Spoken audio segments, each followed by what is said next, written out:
Hey guys, Dave here, and one of the most common questions that comes in through the marriage page and through my blog relating to marriage has to do with what to do when you've got really difficult in-laws or difficult relatives and just the strain that whole tense dynamic can place on a marriage.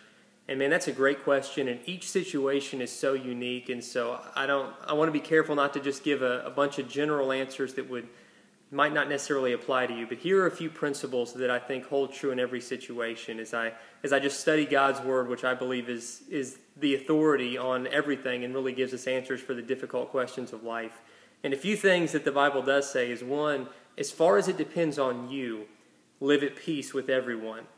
The Bible doesn't say live at peace with everyone because that's impossible. Sometimes you do everything you can do, and there are going to be those folks that just refuse to live at peace with you. And that's not your problem because you've done everything you can. But first, do everything you can do to be a bridge builder, to be a peacemaker, to be quick to forgive, and to just let grace flow through you. But sometimes you're going to have to draw a hard line to protect your marriage, to honor your spouse, and to protect the unity of your marriage. If you've got a relative, whether it's an in-law or someone that you're directly related to, or even a friend in this situation, and they're consistently doing things to cause strife and strain between you and your spouse, it's going to be tough, but you've got to put distance between yourself and them. You need to do your best to put space there, healthy boundaries there, to let them know that your relationship with your spouse has got to be your priority.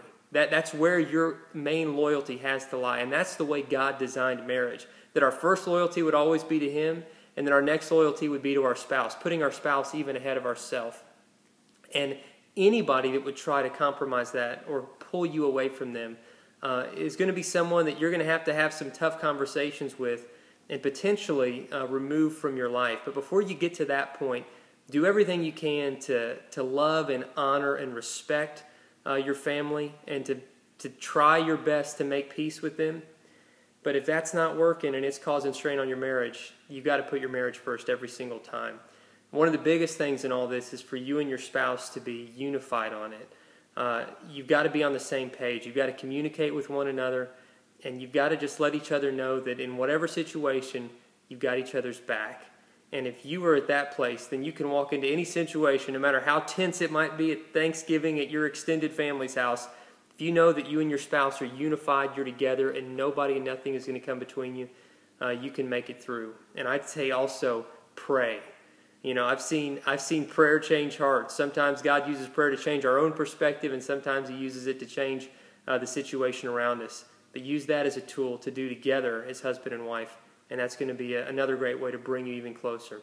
So I hope these few things help you. Again, I know these are complex situations, more complicated, that can be addressed in a few-minute video, but hopefully this gave you some new perspective.